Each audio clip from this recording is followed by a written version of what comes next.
يا حامل القرآن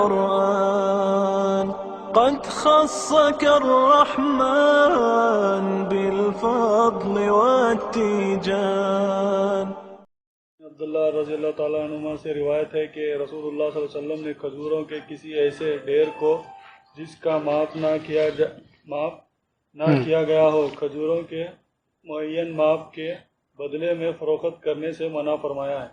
جی میں اس حدیث میں کیا ہے، وہی سود ہی کی بات ہو رہی ہے کہ آپ نے کھجوروں کا ڈھیر، سبرا یعنی ڈھیر، کہ جس ڈھیر کا پتہ نہیں کتنا ہے، تو اس کو جو متعین یا جن کا ماپ ہو چکا ہے جن کھجوروں کا، ان کے بدلے میں بیچنے سے منع کیا۔ کیا صورت ہے اس کی؟ ایک طرف آپ کے پاس ڈھیر ہے، کھجوروں کا ہے، گندم کا ہے، اناج کسی بھی چیز کا ڈھیر لگا ہے، اور آپ اس کو کس سے بیچ رہے ہیں؟ ایسی کھجوروں کے ساتھ جو آپ ماپ چکے ہیں۔ یا فرض کرو آپ کے پاس 100 سا جو ہے یہ کھجور ماپی ہوئی ہے، 100 سا ماپی ہوئی کھجور ہے، اس کا تبادلہ کر رہے ہیں، اس کو بیچ رہے ہیں کس کے بدلے میں؟ اس ڈھیر کے بدلے میں۔ اس سے آپ نے منع کیا۔ کیوں منع کیا؟ کہ جو ماپی ہوئی ہے وہ تو ٹھیک معلوم ہے، لیکن ڈھیر کی شکل معلوم نہیں ہے، ڈھیر چونکہ معلوم نہیں ہے، مجہول ہے، اس لیے جو ہے یعنی کہ اس میں کمی زیادتی ہو سکتی ہے، اور کھجور چونکہ سودی چیزوں میں سے ہے تو اس کا دونوں کا برابر ہونا ضروری ہے، برابر ہونا ضروری ہے۔ تو اس میں اس چیز کا بیان کیا گیا، ایک طرف آپ کے پاس متعین چیز ہے، چاہے وزن کی ہوئی ہے، 100 کلو ہے، ڈھیر کے بدلے میں اس کو 100 کلو کو جو ہے وہ اپنے تبدیل کرتے ہیں، یا ماپی ہوئی ہے سا کی شکل میں، اور اس کے مقابلے میں ڈھیر ہے جس کا پتہ نہیں کتنا ہے، تو اس کو ایک دوسرے کے ساتھ اس طرح سے بیچنا منع کیا گیا۔ اچھا، اب ڈھیر سے تو منع کیا گیا، لیکن ڈھیر کی قیمت پتہ ہو کہ ڈھیر کی مقدار کتنی ہے، اگر ڈھیر کا پتہ ہو، یعنی کہ فرض کرو ایک طرف آپ کے پاس گندم ہے بوریوں میں ڈلی ہوئی، وزن کی ہوئی 1000 کلو ہے فرض کرو، یا 2000 کلو ہے بوری میں ڈلی ہوئی، اور دوسری طرف ڈھیر پڑا ہوا ہے، اور یہ ڈھیر کا بھی وزن کیا ہوا ہے، ہاں تو پھر ٹھیک ہے، پھر ٹھیک ہے، کیونکہ اصل جو وجہ ہے اس کے ناجائز ہونے کی، وہ اس میں کمی زیادتی ہونے کا جو اندیشہ ہے، کمی زیادتی ہونے کا جو اندیشہ ہے اس وجہ سے منع کیا گیا۔ اچھا، اگر کو کہے کہ ڈھیر کا بھی اندازہ ہوتا ہے، جو لوگ تجربہ کار ہیں وہ ڈھیر کا اندازہ کر لیتے ہیں، تو اندازے کے ساتھ جو ہے وہ جائز ہے، کیا خیال ہے؟ ہم کہیں کہ پھر بھی جائز نہیں ہے، پھر بھی جائز نہیں، اگرچہ اندازہ کیا بھی جا سکتا ہو، پھر بھی جائز نہیں ہے، کیونکہ سودی چیز ہے، ان کا برابر ہونا ضروری ہے۔ تو اگر کوئی یہ کہے، آگے حدیث آئے گی ہمارے پاس، باغ پورا چیپٹر آئے گا، کہ جس میں آپ نے جو کھجوریں پکی ہوئی ہیں، آپ کے پاس پڑی پرانی کھجور، ان کھجوروں کا جو باغ میں درختوں کے ساتھ کھجور لگی ہوئی ہے اس کے ساتھ تبادلہ کرنے کی اجازت دی،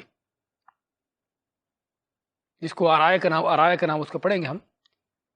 تو یہاں پر بھی تو آپ کے پاس جو کھجور پکی ہوئی ہے پرانی کھجور ہے، اس کو تبادلہ کرنا ہے اس کھجور کے ساتھ جو درختوں پر ہے، تو یہاں پر بھی تو کمی زیادتی کی کو اس کا امکان ہے،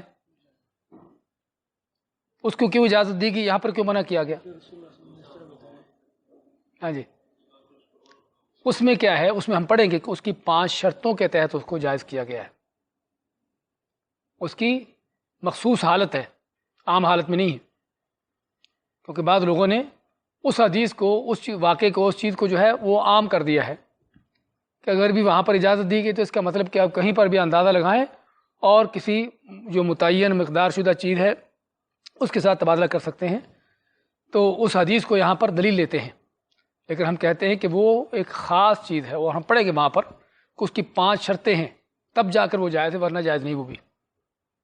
یعنی آپ کے پاس پکی کھجور ہے، اب فرض کرو کھجور کا موسم آ گیا، آپ کے پاس باغ نہیں ہے آپ کا، آپ چاہتے ہیں کہ تازہ کھجور کھائیں، تازہ کھجور جو ابھی یعنی کہ جس کو رطب کہتے ہیں، آپ وہ کھانا چاہتے ہیں، تو اب آپ کیا کریں گے؟ آپ کے پاس پیسے بھی نہیں ہیں، اس کی شرطیں ہم پڑھیں گے ساری، پیسے بھی آپ کے پاس نہیں ہیں، آپ کے پاس وہ کھجور بھی نہیں ہے تازہ، اور یہ آپ چاہتے ہیں اپنے گھر میں اپنے خود کھانا چاہتے ہیں، اور آپ کے پاس صرف پرانی کھجور پڑی ہے جس کے بدلے میں وہ لیتے ہیں، تو اس کو لینے کی اجازت دی گئی ہے، لیکن اس مخصوص حالت میں 5 شرطوں کے ساتھ، جس کا معنی کیا ہوا کہ اس کو ہم اور چیزوں پر قیاس نہیں کریں گے، اس حدیث کو اور چیزوں پر قیاس نہیں کیا جائے گا۔ اصل یہ ہے کہ جو بھی سودی چیزیں ہیں، ربوی چیزیں ہیں، ان کی مقدار معلوم ہو، برابر ہو۔ اگلی حدیث پڑھیے۔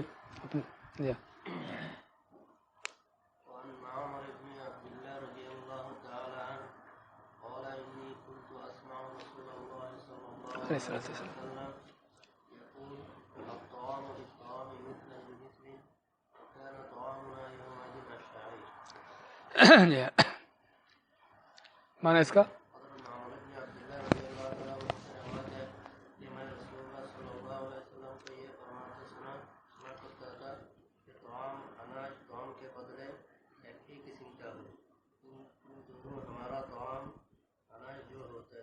جی اچھا، اس حدیث میں کیا معلوم ہوا کہ الطعام بالطعام مثلا بمثل، کہ کھانا اگر کھانے کے ساتھ اس کا تبادلہ کرتے ہو، خرید و فروخت کرتے ہو، تو مثلا بمثل کے معنی اس کی مقدار برابر ہو، اس کا وزن یا اس کی ماپ جو ہے برابر ہو۔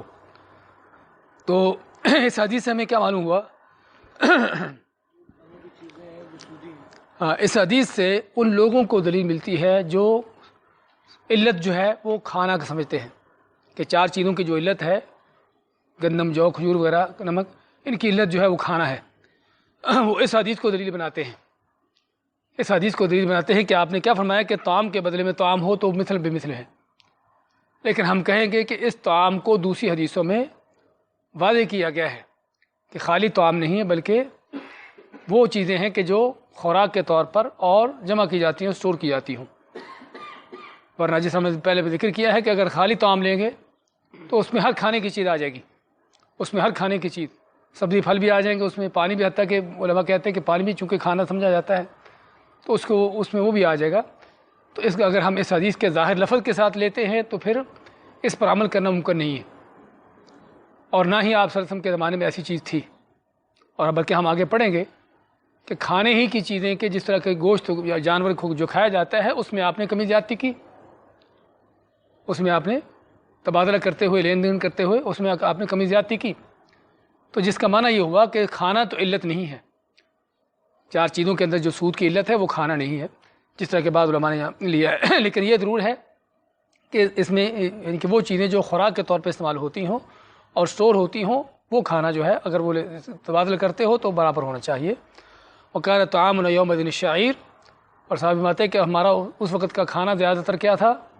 وہ جو تھا، اور جو ہے یہ کھانوں میں تقریباً یا کھانے کی جو چیزیں ہیں ان میں تقریباً ایک گھٹیا یا کم تر چیز سمجھی جاتی ہے، کم تر چیز سمجھی جاتی ہے، اور سستا بھی ہوتا ہے تو عموماً، اور کم تر بھی ہوتا ہے، جس سے معلوم کیا ہوتا ہے کہ صحابہ کرام ان کی مالی حالت کس قدر کم تھی۔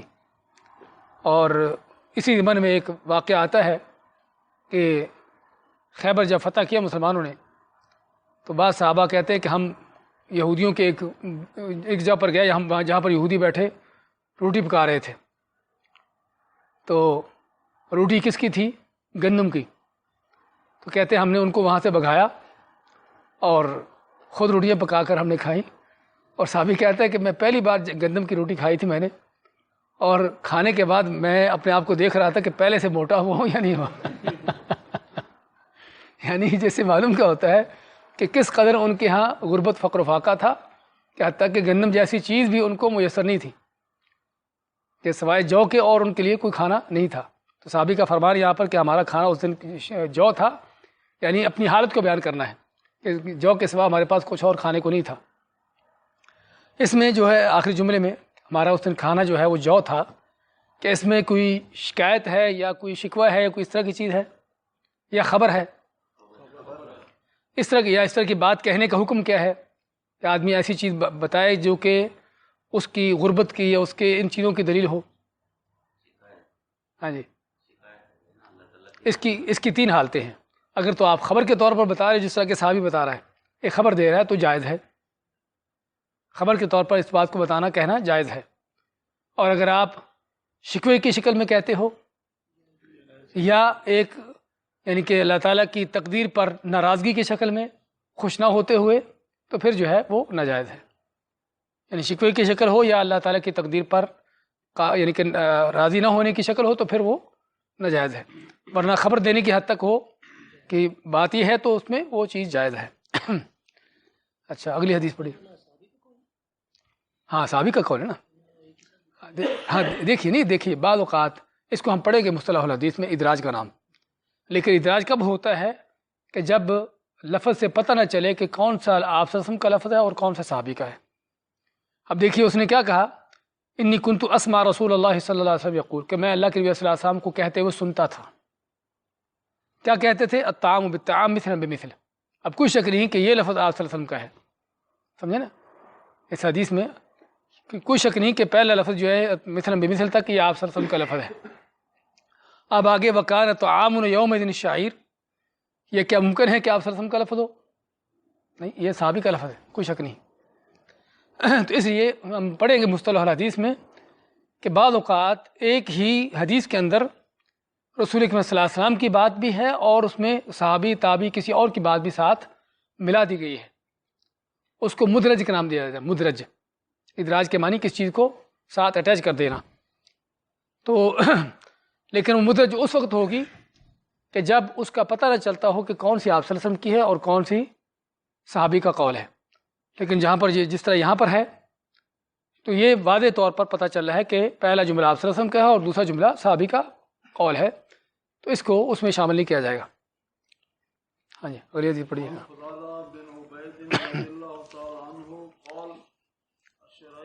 اشتریت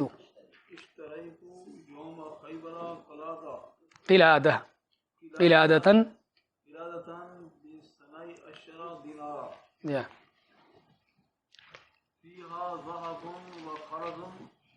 فصلتها فوجدت فيها أكثر من 12 دينارا فذكرت ذلك للنبي صلى الله عليه وسلم فقال لا تباع حتى تفصل۔ رواه مسلم۔ جی ہاں۔ حضرت فضالہ بن عبید رضی اللہ تعالیٰ عنہ سے روایت ہے کہ میں نے خیبر کے روز ایک ہار 12 دینار میں خریدا، اس میں سونا اور پتھر کے نگینے تھے۔ میں نے ان کو الگ کر دیا تو میں نے اس میں 12 دینار سے زیادہ سونا پایا۔ میں نے اس کا ذکر نبی صلی اللہ علیہ وسلم سے کیا تو آپ صلی اللہ علیہ وسلم نے فرمایا جب تک ان کو الگ الگ نہ کر لیا جائے فروخت نہ کیا جائے۔ جی اس حدیث میں ہمیں کیا ملتا ہے؟ یہ بڑی اہم حدیث ہے اس موضوع پر سود کے حوالے سے، کہ فضلاء بن عبید فرماتے ہیں کہ اشتریت یوم خیبر، کہ خیبر کے دن، خیبر کے دن سے مراد یعنی جنگ خیبر، جب خیبر فتح ہوا اور خیبر کے ایک دن میں فتح ہوا تھا، اس میں کافی عرصہ لگا، کافی ٹائم لگا، تو اس سے مراد یعنی خیبر کے وقت، یوم خیبر سے مراد یعنی خیبر کے وقت، خیبر کی فتح کے وقت، وہ کوئی خاص دن نہیں تھا۔ تو اس دن کہتے کہ میں نے ایک قلادہ یعنی ہار خریدا، اور خریدا کس سے؟ ہاں جی نہیں، کیونکہ مسلمانوں نے یہودیوں کے اوپر حملہ کرنے کے فتح پا کر ان کے سارے مال کو اپنے مال غنیمت لیا بنایا، تو کسی مسلمان کے حصے میں وہ ہار آیا، انہوں نے اس سے خریدا، جس سے کیا معلوم ہوا کہ مال غنیمت جب تقسیم ہو جائے تو اس کو آدمی چاہے تو خود رکھے چاہے تو بیچے، اس کی ملکیت ہے، اس کی ملکیت ہے۔ جی ہاں، تو انہوں نے وہ ہار خریدا، اس سے کتنے کا خریدا؟ 12 دینار کا۔ اب اس میں ہار میں کیا تھا؟ اس میں سونا تھا اور کوئی موتی نگینے اس طرح کی چیزیں تھیں، خرزن۔ تو کہتے کہ جب میں نے اس کا سونا الگ کیا، اس ہار سے سونا الگ کیا موتیوں سے نگینوں سے، تو کیا دیکھا کہ سونا ہی سونا جو تھا وہ 12 دینار سے زیادہ تھا، سونے ہی کی مقدار 12 دینار سے زیادہ تھی۔ دینار بھی سونے کا تھا اور یہ بھی سونا ہے جو انہوں نے الگ کیا، تو دیکھا کہ وہ 12 دینار سے اس کا وزن زیادہ تھا۔ تو اللہ کے نبی صلی اللہ علیہ وسلم کو جب انہوں نے بتایا تو آپ نے فرمایا کہ اس وقت تک نہ بیچا جائے جب تک ان کو الگ نہ کر لیا جائے۔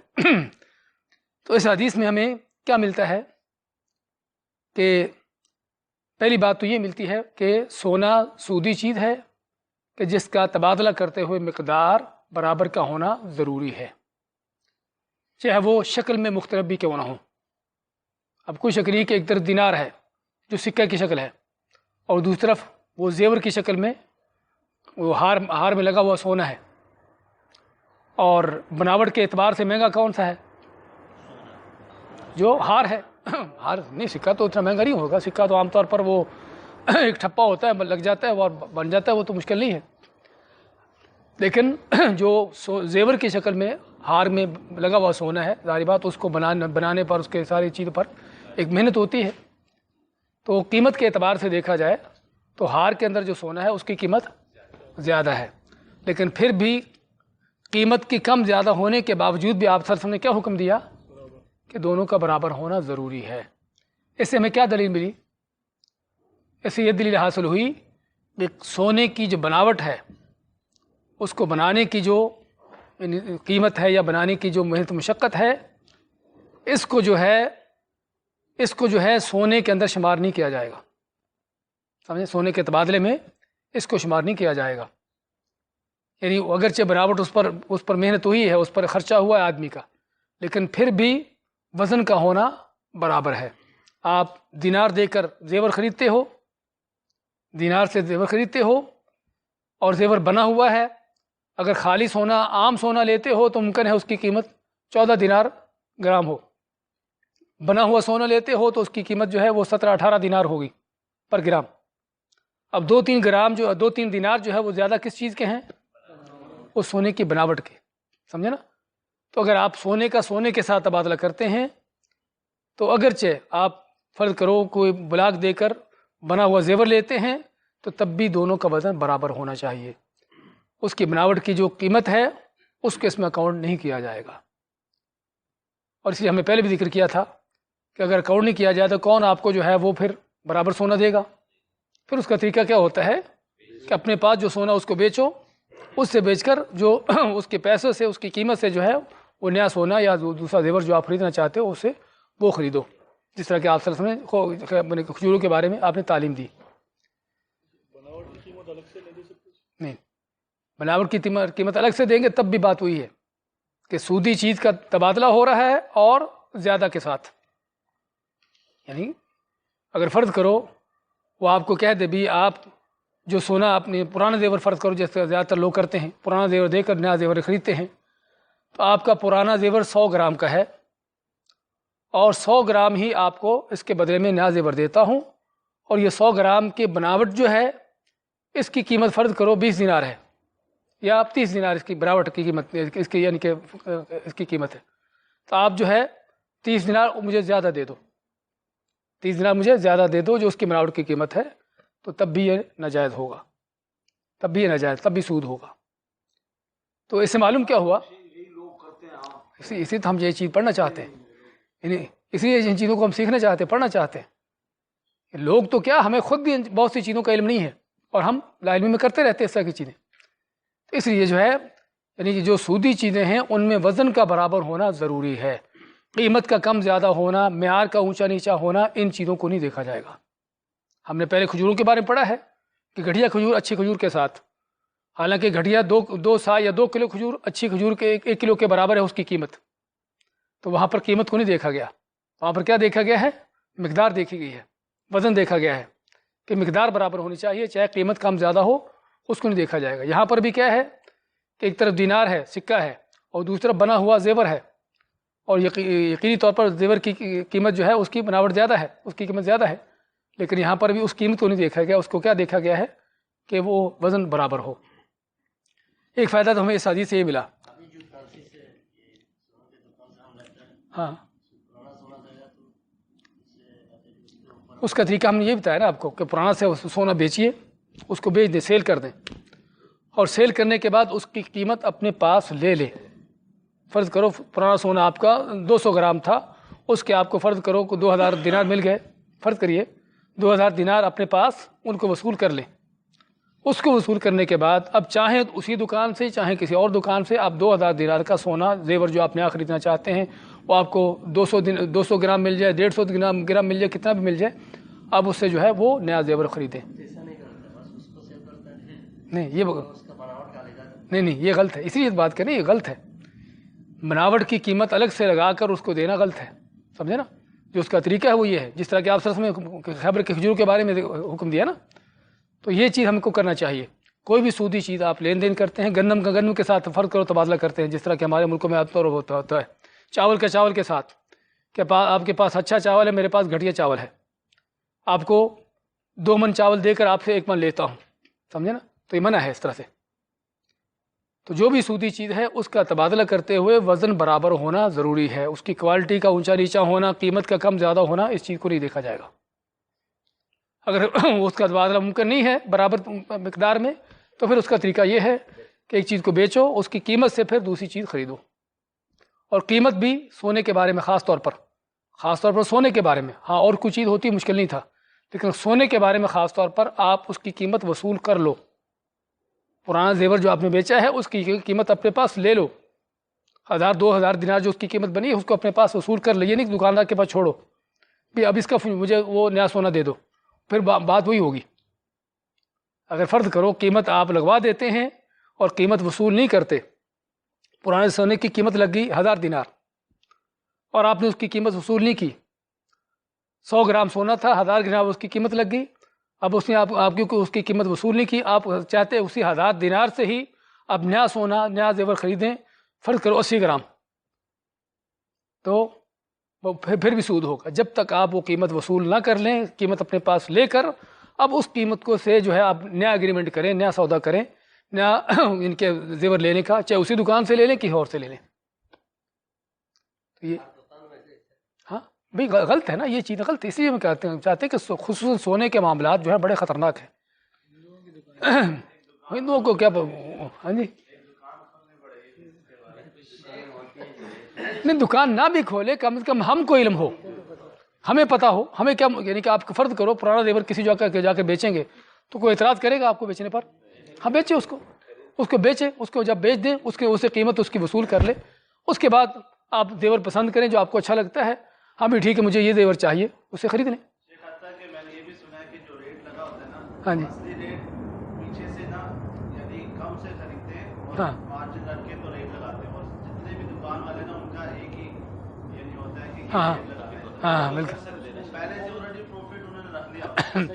اس کے بعد پھر جب بیچتے ہیں ایک تو وہ بناوٹ کا لیتے ہیں اور اس کے بعد جو ریٹ لگا ہوتا ہے اس میں بھی پروفٹ ہوتا ہے. نہیں وہ تو الگ بات ہے، وہ تو کوئی بھی چیز، سونے صرف نہیں بلکہ کوئی بھی چیز فرض کرو آپ کو 1 دینار کے لے کر 10 کی بیچیں، وہ تو مشکل نہیں ہے اس میں. اور جہاں تک ان کا ایک ہونے کا معاملہ ہے، بعض اوقات اگر چیز کوئی ایسی ہے کہ جس کی لوگوں کو ضرورت ہے اور وہ لوگ یہ اس کو احتکار کے اندر وہ اس میں آتا ہے نا اپنے ذخیرہ اندوزی میں، اگر کوئی ایسی چیز آتی ہے تو پھر وہاں پر جو یعنی کہ وہاں پر حکمران ہے یا کوئی گورنر ہے جو بھی وہاں کا مسئول ہے اس کو چاہیے ان چیزوں کو کنٹرول کرنا.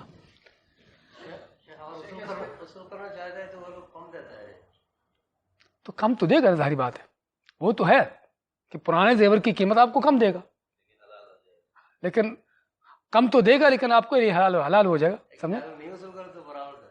برابر دے گا، برابر کی معنی کہ 100 گرام کے بدلے میں 100 گرام دے گا، یعنی پیسہ تھوڑا زیادہ دے گا، مشکل نہیں ہے. دیکھیے آدمی حرام چیز سے بچ جائے، حرام سے بچ جائے چاہے وہ اس میں نقصان ہو جائے، مشکل نہیں.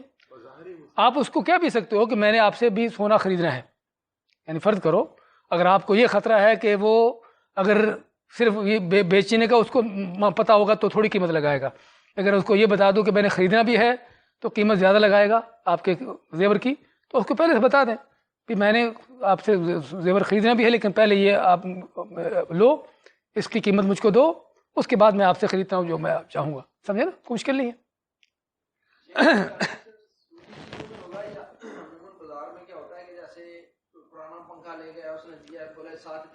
نہیں سودی چیزوں میں صرف سودی چیزوں میں یہ احتیاط جو ہے زیادہ تر معاملہ سودی چیزوں کے اندر ہے، باقی جو چیزوں کے اندر نہیں ہے. ہاں جی اچھا آگے چلتے ہیں تھوڑا. اچھا اس میں مزید کیا ہے، اس حدیث کے اندر ایک بہت بڑا جو فائدہ ملتا ہے وہ کیا ہے کہ آپ کوئی چیز بیچتے خریدتے ہیں جو سودی چیز ہے، سودی چیز کا سودی چیز کے ساتھ تبادلہ کرتے ہیں اور اس کے ساتھ کوئی دوسری چیز بھی ہے. سودی چیز کا سودی چیز کے ساتھ تبادلہ کرتے ہوئے جس چیز کا آپ بیچ خرید رہے ہیں اس کے ساتھ اور بھی ہے. اب یہاں پر کیا ہے، خرز ہے، اس نگینے ہیں، موتی ہیں، اس طرح کی چیزیں ساتھ، سمجھے نا، سونے کے علاوہ یہ چیز ہے. اب یہ مسئلہ جو ہے اس میں اگر تو یعنی فرض کرو میں آپ کو یعنی کہ جس طرح یہاں پر انہوں نے کیا کہ اگر فرض کرو 12 ہی دینار دیتے اور 12 ہی دینار کا اس میں سونا ہوتا اور 12 دینار سے بڑھ کر جو ہے موتی نگینے ہوتے تو تب کیا جائز ہوتا یا ناجائز ہوتا؟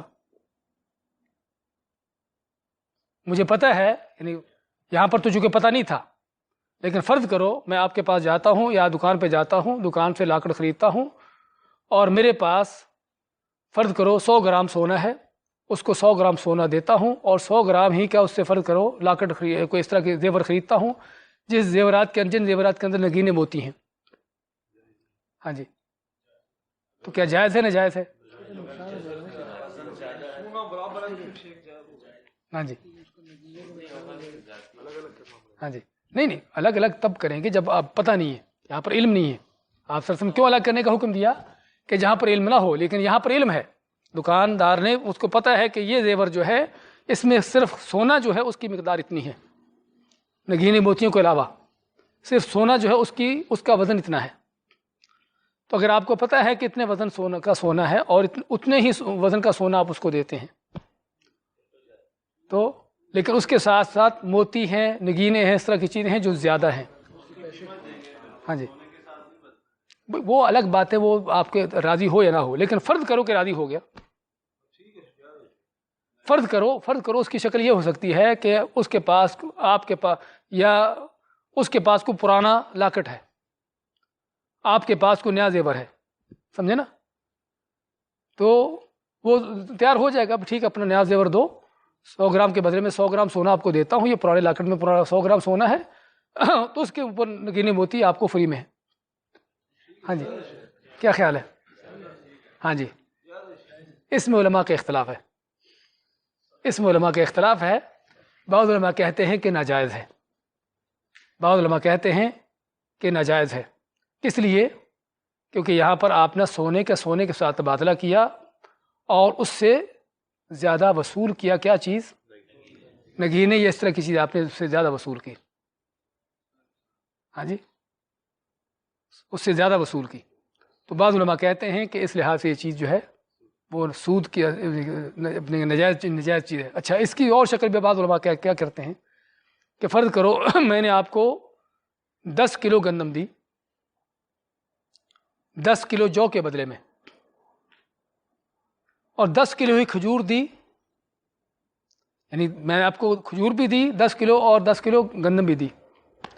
کس کے بدلے میں؟ 20 کلو کھجور کے اپنے جو کے بدلے میں، 20 کلو جو کے بدلے میں.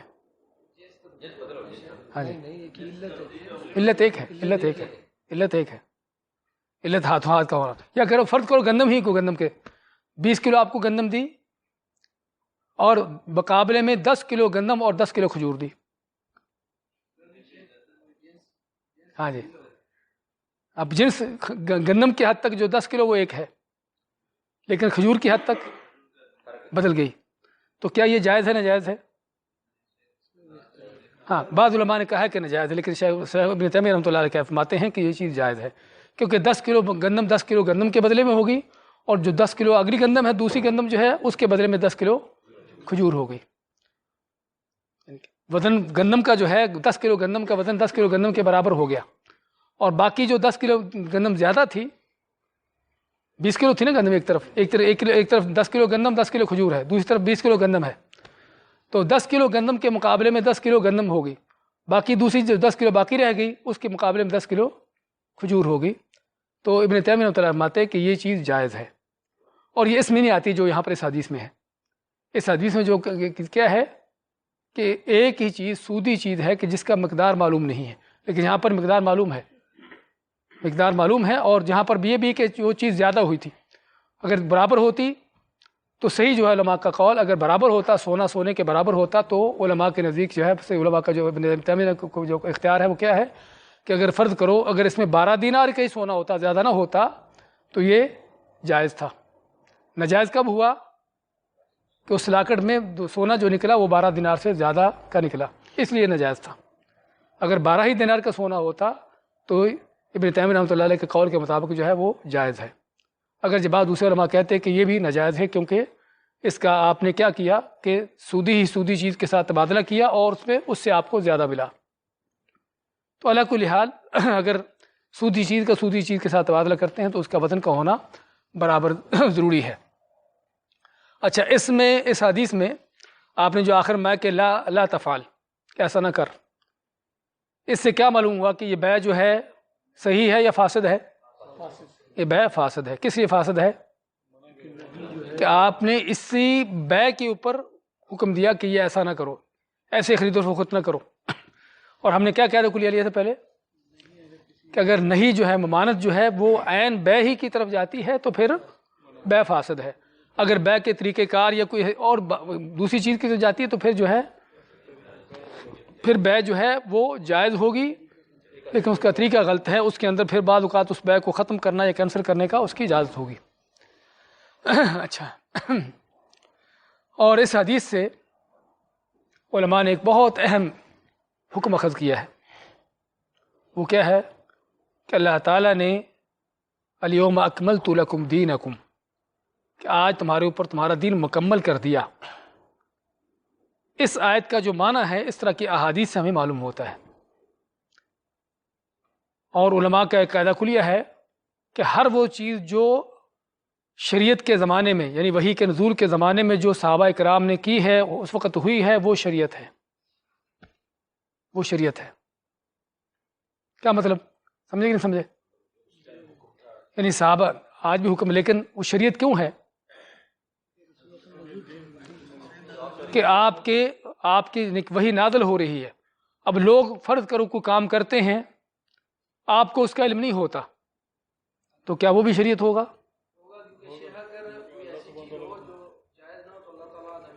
ہاں، دیکھیے، جو چیز جائز نہیں اللہ تعالیٰ نے بتا دی. یہ چیز جائز نہیں تھی، اللہ تعالیٰ نے اس صحابی کو ہی یہ توفیق دی کہ جا سے آپ سے سوال کر لے. سمجھے نا؟ یہ چیز چونکہ جائز نہیں تھی، صحابی نے معاملہ ایسا کر لیا اور ایسا معاملہ کیا کہ جو شرعی طور پر جائز نہیں تھا، اللہ تعالیٰ کی مرضی کے خلاف تھا. تو اللہ نے اس صحابی کو ہی اس کے دل میں ڈالا کہ جا کے اس کا سوال کرے تاکہ یہ مسئلہ واضح ہو جائے لوگوں کے سامنے. اور اگر فرض کرو جائز ہوتا تو معاملہ خاموشی سے چل دیتا اور آگے چلتا رہتا، اس کو بیان کرنے کی ضرورت پیش نہ آتی. سمجھے نا؟ اس لیے جو علماء کا صحیح قول ہے، اگرچہ اس میں بھی فقہا کا اختلاف ہے، فقہا کا بعض کہتے ہیں کہ آپ صلی اللہ علیہ وسلم کے زمانے میں ہونے والی چیز حجت نہیں ہے، لیکن جو صحیح قول ہے وہ یہ ہے کہ نبی صلی اللہ علیہ وسلم کے زمانے میں کچھ بھی جو ہوا ہے وہ حجت ہے. اگر وہ صحیح تھا تو اس کو برقرار رکھا گیا ہے، اس کے لیے کوئی منع، کوئی ایسی بات نہیں آئی، مانت نہیں آئی. اگر کوئی چیز منع تھی تو اس کو اس انداز سے، کسی کے سوال سے یا کسی بھی انداز سے اللہ تعالیٰ نے وحی نازل کر کے بیان کر دیا کہ ایسی چیز غلط ہے، ایسا نہ کرو. اور اسی میں اور کی سب سے بڑی جو ٹھوس دلیل ہے، اگرچہ اس طرح کی حدیثیں بھی دلیلیں ہیں جو علماء اس موضوع پر جو دلیل ذکر کرتے ہیں، جابر کی حدیث ہے، کنا نعزل والقرآن ینزل، کہ ہم عزل کرتے تھے. عزل کے معنی کہ ہم بسی کرتے ہوئے ان کے اپنے مادہ جو ہے باہر ڈسچارج کرنا. تو کہتے ہیں کہ ہم یہ کام کرتے تھے اس حالت میں کہ جب قرآن نازل ہوتا تھا، وہی آتی تھی. تو صحابہ کرام اس بات کو سمجھتے تھے کہ ہم جو چیز کر رہے ہیں اگر وہ چیز غلط ہوتی تو اللہ تعالیٰ ضرور اس کا بارے میں حکم نازل کر دیتا، اگرچہ نبی صلی اللہ علیہ وسلم کو اس کا علم نہ بھی ہوتا. کیونکہ بعض علماء نے کیا کہا ہے کہ اگر اللہ کے نبی صلی اللہ علیہ وسلم کو علم نہیں تو کیسے وہ شریعت ہوگی؟ ہم کہیں گے کہ اگر اللہ کے آپ صلی اللہ علیہ وسلم کو علم نہیں ہے تو اللہ تعالیٰ کو علم ہے، اور ممکن نہیں کہ شریعت کے یعنی کہ نزول کے وقت ہو، شریعت یعنی کہ وحی کے نزول کے وقت ایسی چیز ہو جو غلط ہو، صحابہ غلط کام کر رہے ہوں اور قرآن و سنت سے اس کے بارے میں خاموش رہیں. تو یہ بہت بڑا ایک حجت اور دلیل ہے یہاں پر، یعنی کہ جو علماء کا صحیح قول اس کے لیے کہ اگر کوئی چیز غلط ہو رہی تھی تو اللہ تعالیٰ نے کس انداز سے اس کے لیے سوال کی شکل میں اس کی اصلاح کر دی.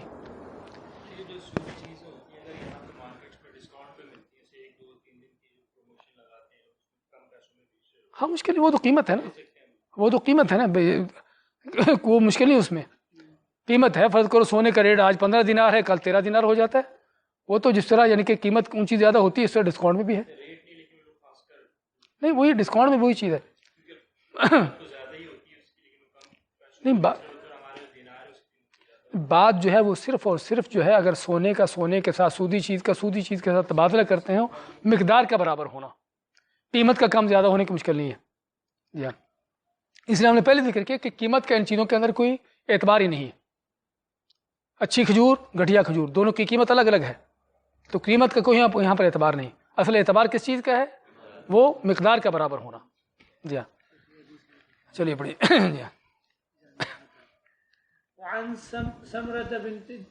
سمرة بن جندب رضي الله تعالى عنه أن النبي صلى الله عليه وسلم نهى عن بيع الحيوان بالحيوان نسيئة، رواه الخمسة وصححه الترمذي وابن الجارود۔ سمرہ بن جندب رضی اللہ تعالی عنہ سے روایت ہے کہ نبی صلی اللہ علیہ وآلہ وسلم نے حیوان کو حیوان کے بدلے میں ادھار فروغ کرنا ممنوع قرار دیا ہے۔ اسے پانچوں نے روایت کیے، ترمذی اور ابن جارود نے اسے صحیح قرار دیا ہے۔ جی ہاں، یہ حدیث جو ہے جس میں آپ کو کیا مل رہا ہے کہ آپ نے جانور کو جانور کے ساتھ تبادلہ کرنا، بیچنا ادھار، کہ آپ اونٹ لے لو، آپ کو اونٹ بیچتا ہوں اور آپ سے اونٹ سال کے بعد لوں گا یا مہینے بعد لوں گا یا اگلے دن لوں گا، تو جانور کو جانور کے بدلے میں بیچنا، ادھار بیچنا، اس سے آپ نے منع فرمایا۔ لیکن یہ حدیث جو ہے اگرچہ یہ بھی صحیح ہے، لیکن اس سے زیادہ صحیح حدیث آگے آ رہی ہے، ہم اس کو بھی ساتھ لے لیں تاکہ دونوں کے مسئلے واضح ہو جائیں۔ آگے آپ دیکھیے حدیث نمبر 708، صفحہ نمبر 553 پہ، حدیث نمبر 708۔ ہاں یہ پڑھیے ڈاکٹر صاحب، پڑھنا پھر مکمل کریے آپ۔ وعنه رضی اللہ تعالی عنہ ان النبی صلی اللہ علیہ وسلم امره ان يجهز جيشا فنفدت الإبل فأمره أن يأخذ على قلائص الصدقة، قال فكنت آخذ البعير بالبعيرين إلى الإبل الصدقة إلى إبل الصدقة، رواه الحاكم والبيهقي والبيهقي۔ جی ترجمہ کریے۔ حضرت عبداللہ بن عمر بن عاص رضی اللہ عنہما سے مروی ہے کہ نبی صلی اللہ علیہ وسلم نے ان کو ایک لشکر کی تیاری کا حکم دیا، اونٹ ختم ہو گئے تو آپ صلی اللہ علیہ وآلہ وسلم نے ان کو صدقہ کے اونٹوں پر ادھار اونٹ لینے کا حکم ارشاد فرمایا۔ راوی کہتے ہیں میں ایک اونٹ صدقے کے 2 اونٹوں کے بدلے لیتا تھا۔ اسے حاکم اور بہیقی نے روایت کیا ہے، اس کی راوی ثقہ ہے۔ اچھا بھی اب دیکھیے دونوں حدیثیں، ایک حدیث میں آپ نے جانور کو جانور کے ساتھ ادھار بیچنے سے منع کیا، اور دوسری حضرت عبداللہ بن عمر کی جو حدیث آپ نے پڑھی ہے اس میں کیا ہے کہ انہوں نے آپ ان کو حکم دیا کہ فوج تیار کریں، اور فوج تیار کرنے کا معنی کہ لوگوں کو ان کی جو اسلحے کی ضرورت ہے، سواریوں کی ضرورت ہے، کھانے پینے کی ان کی جو ضروریات ہیں، ساری چیزیں جو ہے ان کے لیے مہیا کرے۔ فوج تیار کرنے کا معنی یہ ہوتا ہے۔ اور جیش جو ہے کیا ہوتی ہے؟ لشکر کتنا ہوتی ہے تعداد؟ ہاں علماء کہتے ہیں کہ 400 سے تعداد اوپر تو جیش ہوتی ہے، اگر اس سے کم ہو تو پھر سریہ، جس کو دستہ بولتے ہیں، اردو میں دستہ کہتے ہیں اس کو، عربی میں اس کو سریہ بولتے ہیں۔ جو اگر 400 سے کم ہو تو پھر سریہ ہے، اگر 400 سے اوپر زیادہ ہے تو پھر وہ جیش ہے۔ تو آپ نے ان کو جیش تیار کرنے کا، ایک لشکر تیار کرنے کا حکم دیا کہ ان کے جو ضروریات ہیں سواریوں کی، اسلحے کی، ان چیزوں کی، تو اب سواریاں کم پڑ گئی، تو اب ان کو سواریوں کی ضرورت تھی، تو آپ سے شکایت کی کہ اس بات کے ذکر کیا کہ سواریاں کم ہیں، لوگ زیادہ ہیں جانے والے، سواریاں چاہیے۔ اور آپ نے پھر کیا کیا؟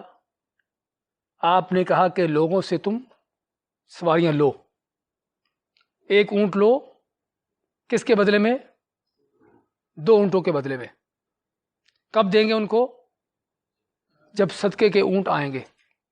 ابھی جو لوگوں کو کیا دیا تھا؟ صدقے کے اونٹ دیے تھے، یعنی صدقے زکوٰۃ کے طور پر جو بیت المال میں اونٹ آئے ہوئے تھے، سواریاں آئی ہوئی تھیں، وہ لوگوں کو دے دی، وہ ختم ہو گئی۔ اب صدقہ جو موجود تھا وہ سارا ختم ہو گیا۔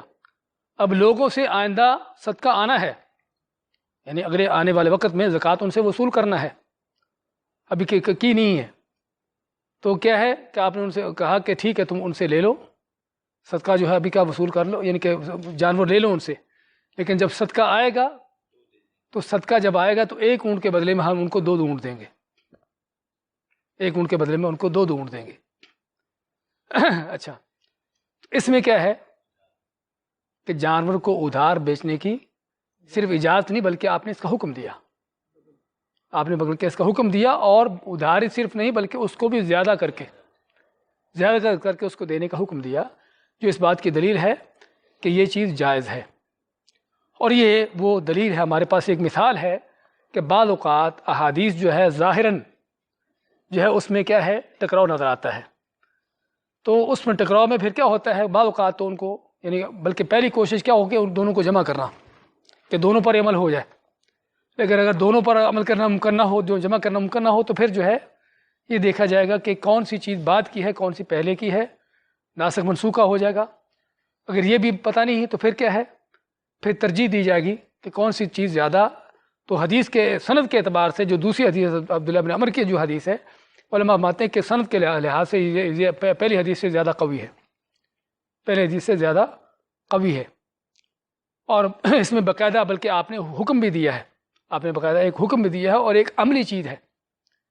یہاں پر پہلی حدیث میں صرف منع کر دیا، اس کی پریکٹیکلی کوئی شکل ہمارے سامنے نہیں ہے، لیکن اس میں کیا ہے ایک عملی شکل بھی ہمارے سامنے آئی ہے کہ عبداللہ بن عمر نے یہ کام کیا باقاعدہ کہ لوگوں سے اونٹ لیے، سواریاں لیں، اور ان سے کہ کس چیز پر کہ جب صدقے کے اونٹ آئیں گے تو ان کو ایک سواری کے ایک اونٹ کے بدلے میں 2 اونٹ ان کو دیں گے۔ تو اس سے معلوم ہوا کہ یہ چیز جائز ہے، منع نہیں ہے کہ اونٹوں کا یعنی جانوروں کا تبادلہ ایک دوسرے کے ساتھ کرنا، چاہے وہ ایک جنس کے کیوں نہ ہو، تب بھی اس میں کمی زیادتی کی جا سکتی ہے۔ ایک اونٹ کے بدلے میں 2 اونٹ، ایک گائے کے بدلے میں 2 گائے، تو اگر ایک جنس کے بھی ہوں تب بھی اس میں کمی زیادتی کرنا جائز ہے، منع نہیں ہے، کیونکہ یہ سودی چیز نہیں ہے۔ بنیادی وجہ کیا ہے؟ کیونکہ جانوروں کے اندر سود نہیں ہے، جانوروں کے اندر سود نہیں ہے، جانور سودی چیزوں میں سے نہیں ہے۔ اچھا، اس عبداللہ بن عمر کی جو حدیث ہے دوسری حدیث، اس سے علماء نے ایک اور بہت اہم مسئلے پر دلیل لی ہے۔ کس چیز پر دلیل؟ ہاں ذرا سوچیے ذرا۔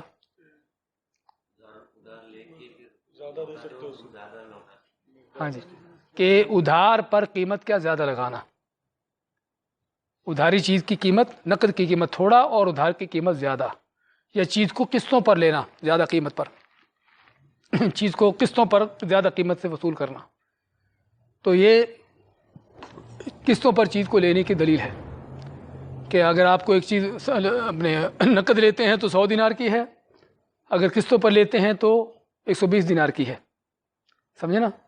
تو بعض علماء نے قسطوں کی اس یعنی کہ چیز کو جو ہے وہ ناجائز کہا ہے۔ کیوں ناجائز کہا ہے؟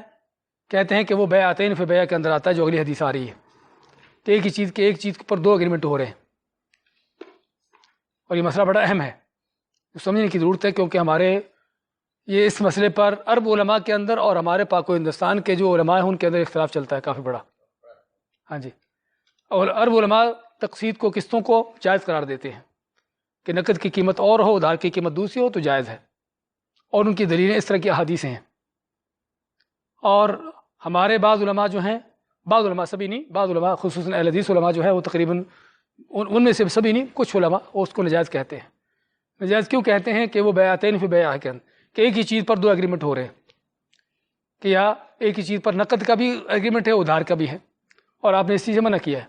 لیکن اگر حقیقت میں دیکھا جائے تو وہ ایک چیز پر 2 اگریمنٹ نہیں ہو رہے، وہ صرف 2 چیز کی آفر ہے، یعنی کہ 2 قیمتوں کی آفر ہے۔ یہ کتاب اگر آپ نقد لیتے ہو تو 2 دینار کی ہے، اگر ادھار پہ لیتے ہو تو 3 دینار کی ہے۔ لیکن اب جب لینے آئیں گے تو کیا کریں گے؟ یا نقد لیں گے یا ادھار لیں گے؟ یہ تو نہیں کہ دونوں چیزوں پر ایگریمنٹ کریں گے۔ ہاں، اگر آپ مجہول ایگریمنٹ چھوڑ دیں، بھئی میں لیتا ہوں کتاب، نقد لوں یا ادھار لوں، پھر وہ سودا ہوگا ہی نہیں، پھر وہ جائز نہیں ہے، سمجھے نا؟ لیکن جب آپ نے طے کر لیا کہ میں آپ سے 2 دینار میں نقد میں لے رہا ہوں، تو آپ نے ایک ایگریمنٹ کیا، 2 نہیں کیے، سمجھے نا؟ یا آپ سے طے کر لیا کہ بھی آپ سے ادھار لوں گا 1 سال کے لیے، 1 سال کے بعد اس کی قیمت دوں گا اور 3 دینار دوں گا، تو آپ نے ایک ہی عقد کیا، 2 عقد نہیں کیے، سمجھے نا؟ تو اس لیے وہ بیعت جو حدیث دوسری آتی ہے وہ اس میں شامل نہیں ہوتی۔ تو اس لیے یہ حدیث جو ہے وہ قسطوں کی دلیل ہے، اور بھی اس طرح کی کئی حدیثیں ان علماء کے پاس جو کہ تقسیط کے جائز ہونے کی دلیل دیتے ہیں کہ چیز کے اگر ادھار کی قیمت اور ہے، نقد کی قیمت اور ہے، تو اس میں کوئی یعنی کہ اپنے جائز ہے، وہ اس میں کوئی ایسی چیز نہیں کہ ناجائز ہے. اور اس میں واضح دلیل ہے کہ انہوں نے لوگوں سے اونٹ لیے، کس کے بدلے میں؟ 2 اونٹوں کے بدلے میں، کہ ان سے یعنی کہ 2 اونٹوں کے بدلے میں ادھارا، یعنی کہ جب ان کا ادھار دیا، ادھار ان کو کس پر پورا کرنا تھا؟ 2 اونٹوں کے یعنی کہ شکل میں، نہ کہ 1 اونٹ کی شکل میں. تو اس لیے یہ حدیث جو ہے ادھار کی یا چیز کو قسطوں پر دینے کی دلیل ہے، اور قسطوں پر کی چیز کا اس کا قیمت زیادہ ہونے کی. اگلی پڑھ لیں. نہیں، جنگ کی حالت تو نہیں تھی، ابھی لشکر تیار ہو رہا تھا، مدینہ میں تھے. جنگ کی حالت یعنی کہ کہنے والا کہہ سکتا ہے، لیکن اصل یہ ہے کہ یعنی کہ یہ اگر جائز نہ ہوتا تو اللہ کے نبی صلی اللہ علیہ وسلم اس کی اجازت نہ دیتے. اور صرف بتایا کہ صرف یہ حدیث نہیں بلکہ اس پر اور بھی حدیثیں ہیں. ہم ان شاء اللہ آگے وہ مسئلہ آئے گا تو تفصیل بیان کریں گے اس پر.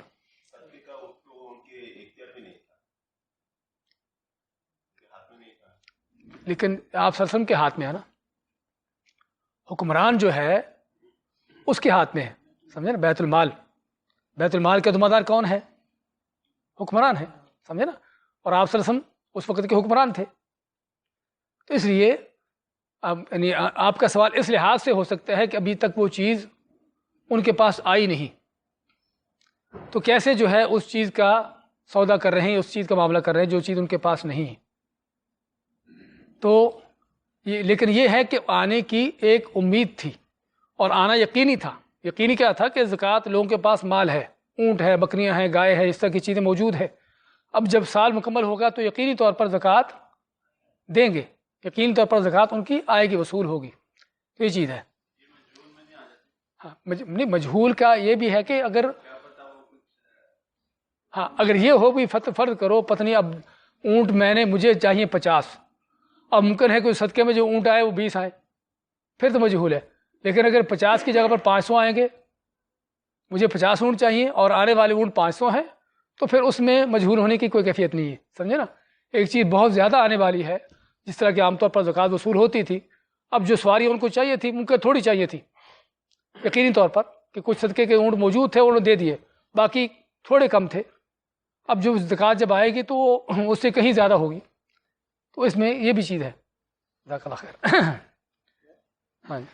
وعن ابن عمر رضي الله تعالى عنهما قال سمعت رسول الله صلى الله عليه وسلم يقول إذا تبايعتم بالعينة وأخذتم أذناب البقر ورضيتم بالزرع وتركتم الجهاد سلط الله عليكم ذلا لا ينزعه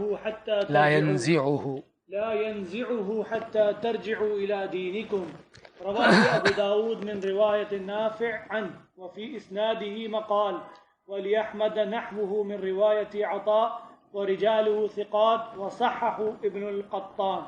حضرت ابن عمر رضی اللہ عنہما سے روایت ہے کہ میں نے رسول اللہ صلی اللہ علیہ وآلہ وسلم کو یہ فرماتے ہوئے سنا کہ جب تم عینہ کی تجارت کرنے لگو گے اور بیلوں کی دمیں پکڑنے لگو گے اور زراعت و کھیتی باڑی کو پسند کرو گے اور جہاد کو ترک کر دو گے تو اس وقت اللہ تعالیٰ تم پر ذلت اور خواری کو مسلط کر دے گا. اس ذلت کو تم سے اس وقت تک دور نہیں فرمائے گا جب تک تم اپنے دین کی طرف پلٹ نہیں آؤ گے. اسے ابو داؤد نے نافع رحمۃ اللہ علیہ کی روایت سے نقل کیا اور اس کی سند میں کلام ہے، اور مسند احمد میں مروی عطا رحمۃ اللہ علیہ کی روایت میں بھی اسی طرح آیا ہے. اس کے راوی ثقہ ہیں اور ابن قطان نے اسے صحیح کہا ہے. جی ہاں، یہ ابن عمر کی حدیث کہ جس میں آپ نے کیا 4 چیزوں کا ذکر کیا. اذا تبایعتم بالعینہ، کہ جب تم عینہ کا کاروبار کرو گے، عینہ کے ساتھ لین دین کرو گے. اب عینہ کیا چیز ہے؟ نہیں، عینہ چیز کیا ہے؟ عینہ کا لفظ عین سے ہے. عین کے معنی خاص مخصوص چیز، ایک ہی چیز. اب اس میں بھی بعض علماء کا اختلاف ہے کہ بیع العینہ کیا ہے، لیکن جو صحیح قول ہے وہ کیا ہے کہ بیع العینہ کیا ہے کہ آپ کسی سے کوئی چیز خریدیں ادھاری، قسطوں پر ادھاری چیز خریدیں، پھر اسی کو وہ چیز بیچ دیں نقد کم قیمت پر. سود کیا ہے کہ آپ نے کسی سے 10,000 کی گاڑی خریدی کہ میں آپ کو اس کی قیمت قسطوں پر دوں گا یا سال کے بعد دوں گا، جیسے بھی آپ نے طے کیا، یعنی ادھاری خریدی 10,000 کی. اب کیا کرتے ہیں، اسی آدمی کو جس سے آپ نے خریدی ہے اسی کو 8,000 کے بیچ دیتے ہیں نقد، اسی کو نقد بیچ دیتے ہیں 8,000 کی. تو یہ ہے بیع العینہ. عینہ کس لیے ہے کہ ایک ہی گاڑی ہے، اسی کو ایک ہی شخص کے پاس یعنی کہ اس کے بیچا اور خریدا جا رہا ہے، سمجھے نا. اس لحاظ سے عینہ یعنی وہ ایک عین چیز، خاص ایک چیز. تو ہے گاڑی کا ہی معاملہ لین دین کا، لیکن درمیان میں اپنے ہے پیسوں کا معاملہ. آپ نے اصل میں کیا کیا کہ اس شخص سے 10,000 آپ نے قرض لیا. اس کی اصل جو شکل ہے وہ کیا ہے، آپ نے یعنی کہ دوسری طرف پھر بتاتے ہیں کہ آپ نے مجھ سے آپ نے 10,000 کی گاڑی خریدی قسطوں پر، کہ میں آپ کو سال کے بعد یا ہر مہینے کی اتنی قسط دوں گا، یا سال کے بعد آپ کو 10,000 اس کا دے دوں گا. اب آپ نے کیا کیا، 10,000 کی گاڑی خریدی مجھ سے، پھر آپ مجھے وہی گاڑی آ کر مجھے ہی بیچتے ہیں 8,000 کی نقد. اب آپ کو کیا ملا، آپ کو 8,000 آپ کے پاس آ گیا، 8,000 آپ کے پاس آ گیا. اصل شکل اس کی کیا ہے کہ آپ نے قرض ہی لیا مجھ سے.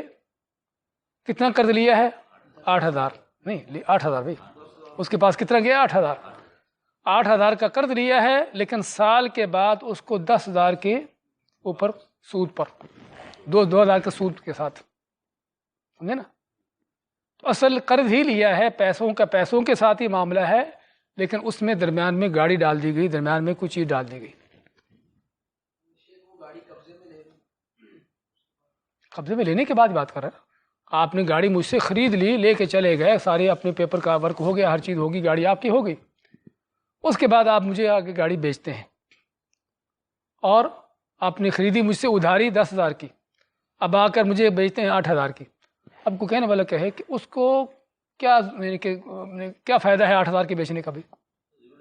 ہاں، اس کی یہی ہوتا ہے کہ بعض اوقات آپ کو پیسے کی ضرورت ہے، آپ کو کہیں سے قرض مل نہیں رہا، تو آپ یہ کام کرتے پھر ٹھیک ہے، ہاں کسی اور کو بیچ سکتے ہیں. بتا رہا ہوں عینہ کب ہوگا، جب اسی شخص کو بیچیں گے جس سے آپ نے چیز خریدی ہے ادھاری، اسی کو جب نقد بیچیں گے کم قیمت پر، تو پھر کیا ہوگا، پھر بیع العینہ ہے. اگر آپ نے وہ چیز کسی اور کو جا کر بیچ دی اور بغیر کسی آپس کی سیٹنگ کے، بعض اوقات کیا ہوتا ہے کہ آپ کو کہتا ہوں بھی ٹھیک ہے، آپ کو یہ گاڑی 10,000 کی بیچتا ہوں، آپ ایسا کریں فلاں کو جا کر 8,000 کی بیچ دیں، وہ آپ کو نقد دے دے گا. تو میری آپس میں ان کے ساتھ سیٹنگ ہے، تو یہ کیا ہے، یہ بھی اسی میں آئے گا. لیکن بغیر کسی آپس کے وہ ان چیزوں کے، آپ کسی اور کو جا کر وہ گاڑی 8 کی بیچیں، 5 کی بیچیں، جتنے بھی آپ بیچنا چاہتے ہیں اس کو آپ نے اتنے کی بیچ دی، اس شخص کو نہیں بیچی جس سے خریدی ہے، تو پھر اس کو بیع العینہ نہیں کہتے، اس کو کہتے ہیں تورق. ایک تورق ہے اور ایک تورق. ہاں کیا فرق دونوں میں، ہاں کاف ڈنڈے والا اور نقطے والا. ہاں جی، نماز میں کون سا تورق ہے، ڈنڈے والا تورق ہے، اور یہاں پر نقطوں والا ہے تورق، سمجھے نا. تو اس کو کہتے ہیں تورق. تورق کیوں کہا، اس کو تورق کیوں کہا، چھوٹے کاف سے اور اس کے بڑے کاف سے تورق کیوں کہا. ہاں جی، تھوڑا عربی اگر آپ کو جسم کے اعضاء کا پتہ ہو کہ کس عضو کو کیا بولتے ہیں، تو پھر آپ کو جلدی پتہ چل جائے. ہاں جی، ساق پنڈلی ہوتی ہے. ران کے پچھلے حصے کو کیا بولتے ہیں، یا جو پیٹھ ہوتی ہے، یا چیتڑ جس کو کہتے ہیں ہمارے ہاں، الورک. الورک الورک اسی سے تورک ہے. ہاں الورک، کولا ہاں جی کولا، اس کو کہتے ہیں الورک. ہاں کولا، تو یہ جو ہے الورک ہے، اس لیے اس کو تورک کہا گیا. اور یہاں پر تورق قاف نقطوں والا کیوں آیا، مرکا نہیں، ورق بھی چاندی پڑھ چکے نا آپ، چاندی.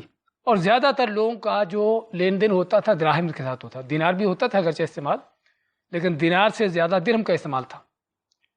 اس لیے یعنی کہ درہم کس کا چاندی کا ہوتا تھا، اس لیے اس کو ورق کا نام دیا گیا ہے. تو یہ تورق ہے، یعنی آپ کو اصل چاہیے پیسے، تو آپ نے کیا کیا، گاڑی مہنگی خرید کر ادھاری کسی کو بیچ دی اور دوسرے کو، تاکہ آپ کو پیسہ مل جائے، آپ کے ہاتھ میں پیسہ آ جائے، سمجھے نا؟ تو یہ تورق ہے کہ آپ کو ورق چاہیے تھا، آپ کو پیسہ چاہیے، درم چاہیے تھے چاندی کے جو ہوتے تھے، تو اس لیے اس کو تورق کہا گیا۔ تو بات کر رہے تھے کہ اگر جس سے خرید اسی کو بیچتے ہیں تو پھر عینہ ہے، اس کا نام کیا ہے؟ عینہ، بیع العینہ ہے جو حرام ہے، سمجھے نا؟ اگر اس کو نہیں بیچتے، کسی اور کو بیچتے ہیں، پھر تورق ہے، تورق۔ پھر بعض علماء اس کو بھی نجائز کہتے ہیں، بعض علماء اس کو بھی نجائز کہتے ہیں، تورق کو بھی نجائز کہتے ہیں، لیکن جو صحیح ہے وہ یہ ہے کہ یہ جائز ہے، اگر بشرطے کہ اس میں آپس کی کوئی ساز باز نہ ہو، آپس کی کوئی ساز باز نہ ہو، پھر جو ہے جائز ہے۔ اگر آپس کی ساز باز ہے تو پھر ایسے ہے جس طرح کہ آپ کو بیچ دی دوبارہ لا کر، تو بغیر ساز باز کے اگر بیچی جاتی کسی اور کو تو پھر یہ چیز جائز ہے، تو یہ تورق ہے، سمجھے نا؟ تو یہ ہے بیع العینہ۔ تو اچھا، اس میں اب اگر فرض کرو جس سے خریدی ہے اس کو آ کر 8,000 کی خریدی ادھاری اور 10,000 کی نقد بیچی، لیکن اگر 10,000 کی خرید کر 10,000 کی بیچی، پھر ہاں آپ نے مجھ سے 10,000 کی گاڑی ادھاری خریدی اور پھر میں آپ سے کہتا ہوں گاڑی مجھے بیچو، آپ 10,000 کی مجھے بیچ دیتے ہو، جتنے کی خرید اتنی کی بیچ دیتے، پھر جائز ہے، کیونکہ پھر وہ پیسے آپ کی کوئی کمی زیادتی نہیں ہوئی۔ اچھا، اور شکل ہے کہ بعض اوقات گاڑی کی قیمت کم زیادہ ہو جاتی ہے، یعنی فرض کرو آپ نے گاڑی مجھ سے خرید لی، ہفتے 2 ہفتے کے بعد گاڑیوں کی قیمت بڑھ گئی تو 12,000 ہوگی، تو آپ نے مجھے 10,000 کی خریدی، اب آپ مجھے 12,000 کی بیچ رہے ہو، پھر جائز ہے، کیونکہ یہاں پر سود کی بجائے معاملہ الٹ ہو گیا ہے، سمجھے نا؟ بجائے مجھے کچھ ملنے کے مجھے دینے پڑ رہے ہیں، سمجھے نا؟ پھر جائز ہے۔ اگر قیمت برابر ہے، زیادہ ہے، تو پھر جائز ہے۔ اگر قیمت کم ہو گئی، یعنی اس لیے آپ 8 کی نہیں بیچ رہے کیونکہ میں یعنی کہ نقد بیچ رہے، نقد آپ سے لے رہا ہوں، اس لیے 8 کی لے رہا ہوں، اس لیے آپ 8 کی لے رہا ہوں کیونکہ قیمت ویسے ہی کم ہوگی گاڑی کی، اس لیے آپ کی 8 کی لے رہا ہوں۔ پھر بعض علماء کہتے ہیں جائز ہے، لیکن احتیاط کا تقاضا ہے کہ یہ بھی چیز نہ کی جائے کہ تاکہ شبہ نہ پیدا ہو۔ اگر قیمت کم ہے، برابر نہیں، زیادہ نہیں، کم قیمت پہ اس کو نقد دی جا رہی ہے، تو پھر بہتر ہے کہ جس سے خریدی اس کو نہ دی جائے، اس کو نہ بیچی جائے، کسی اور کو بیچی جائے، تاکہ اس میں شبہ پیدا نہ ہو۔ یہ ہے اذا تبایعتم بالعینہ۔ مقصد کیا ہے کہ جب سود کے تم کاروبار کرو گے، یہ صرف آپ نے ایک مثال دی ہے، بیع العینہ کی، سودی معاملات کی، کہ جب تم سودی معاملات میں اپنی دنیا کے بزنس کاروبار میں ان چیزوں میں پڑ جاؤ گے، اور وہ بھی تمہارے کاروبار بھی حرام کے ہوں، حلال کے نہ ہوں، اخذتم اذناب البقر، یعنی حرام کاروباروں کے ساتھ ساتھ دنیا میں اس قدر مگن ہو جاؤ، اخذتم اذناب البقر کہ بیلوں کی دمیں پکڑ لو، اور بیلوں کی دمیں کون پکڑتا ہے؟ ہاں، چرواہا، تو اسے کیوں پکڑنی بھائی؟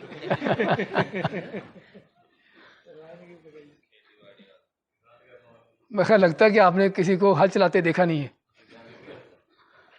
کسی کسان کو ہل چلاتے دیکھیں بیل کے ساتھ، تو کہاں پر ہوتا ہے کسان؟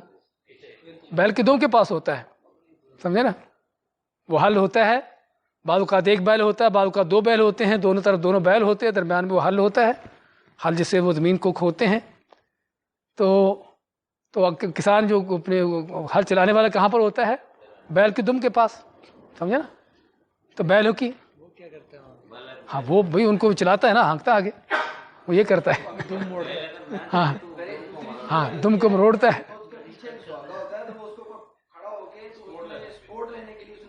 ہاں یہ بھی ہوتا ہے۔ اگر ہل چلاتا ہے تو پھر ماشاء اللہ ساتھی آپ کو وضاحت کر دیں۔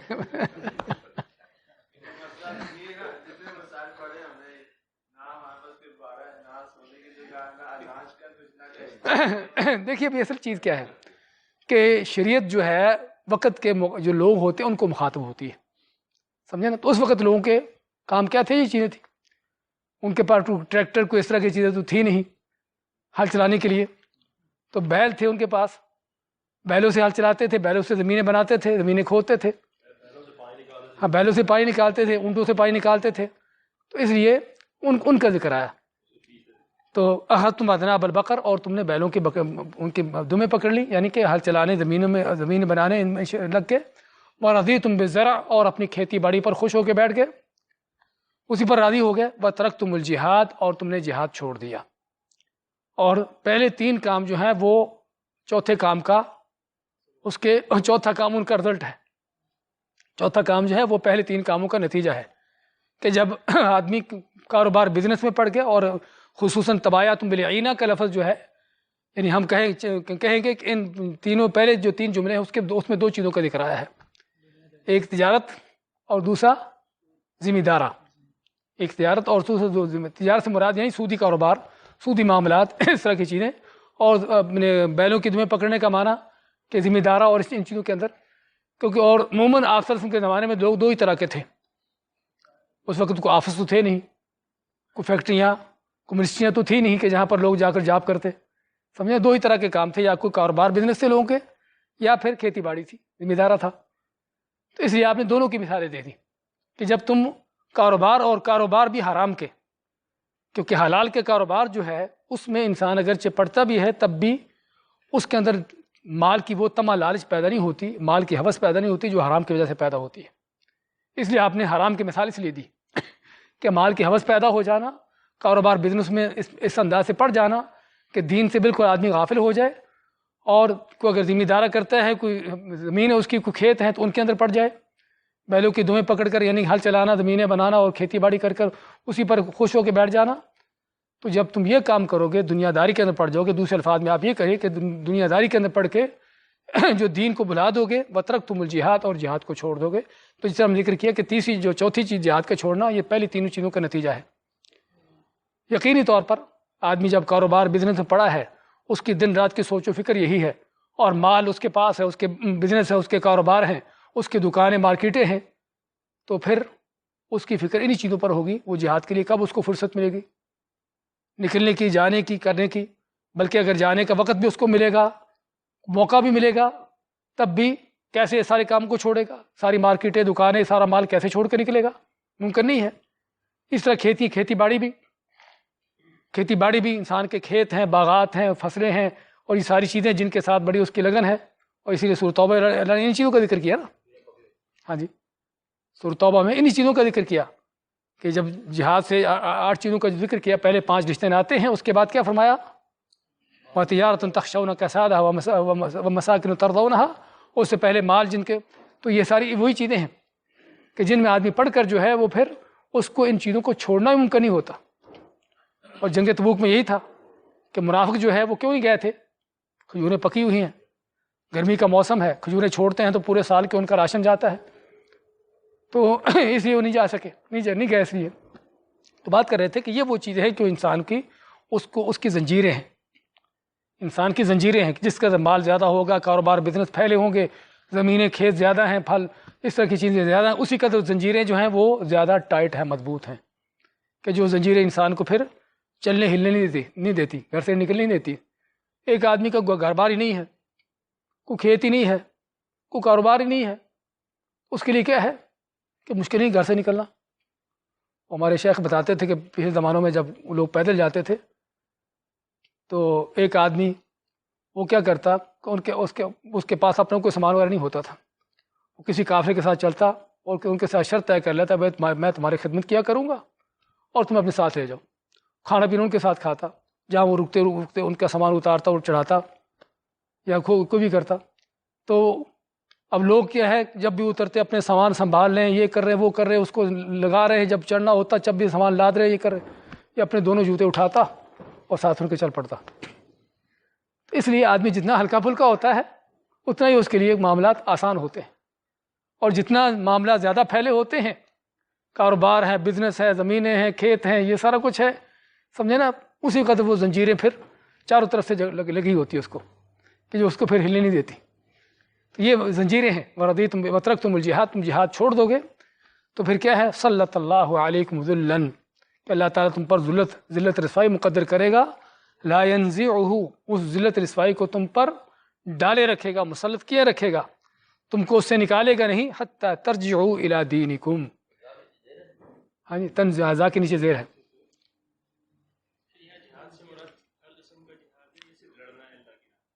بے اصل تو جہاد کا جب لفظ آتا ہے تو اس سے مراد قتال ہے، سمجھے نا، اور خصوصاً یہ چیزیں جو ہیں یعنی کہ اپنے یہ اصل زنجیریں کس چیز کی ہیں؟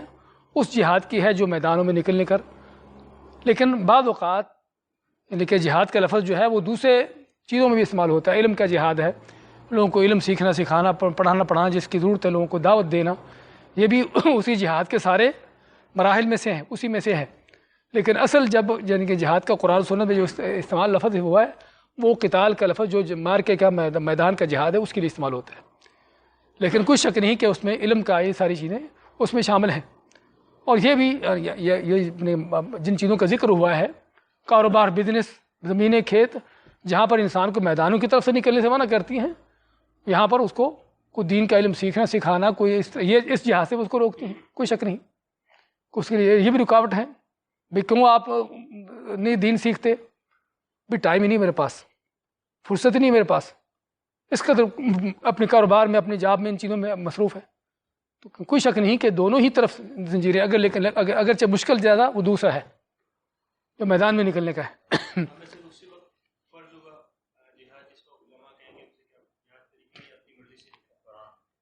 جب اس کی تفصیلات ہیں جب قرآن و سنت کے مطابق، یعنی علماء کے کہنے پر نہیں، اصل تو یہ ہے کہ جب اس کی دو شکلیں جو ہیں، اگر جہاد طلب ہے تو مسلمان حکمران یا امیر جو ہے جو اس کے حکم کے ساتھ، اور اگر جہاد دفاع ہے تو پھر جو ہے وہ آدمی جہاں کہیں بھی ہے وہ اپنا دفاع کرے، اگرچہ وہاں پر بھی ضرورت ہے ایک ساتھ مل کر کسی قیادت میں، امارت میں یہ چیز ہو، لیکن اگر ممکن نہ ہو وقتی طور پر تو جیسے بھی کسی لیے ممکن ہو اپنا دفاع کرنا وہ چیز ضروری ہے۔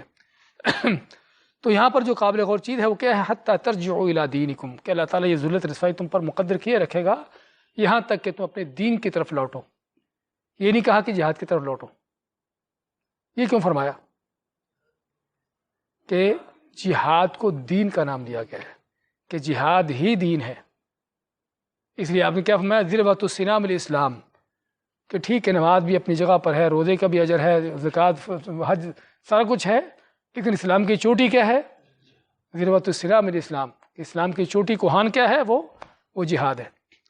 اس لیے اس میں یہاں پر دین کا نام دیا گیا، اور حقیقت بھی یہی ہے، کیونکہ جب تک جہاد نہیں ہے دین نہیں ہے، دین نہیں ہے۔ کس لیے دین نہیں ہے؟ کیونکہ جہاد سے پیچھے رہنے والا، جہاد کا ضرورت ہونے کے باوجود بھی نہ نکلنے والا کون ہے؟ منافق ہے۔ اس کا معنی کہ وہ اصل بنیادی ایمان ہی وہاں پر ختم ہوتا ہے، جو دین ہے، جس ایمان پر دین کی بنیاد ہے وہ ایمان ہی نہیں ہے۔ مزید کیا ہے کہ جہاد ہوگا، کافر دبا رہے گا، اسلام کا غلبہ رہے گا، اور اپنے دین پر آپ چل سکو گے۔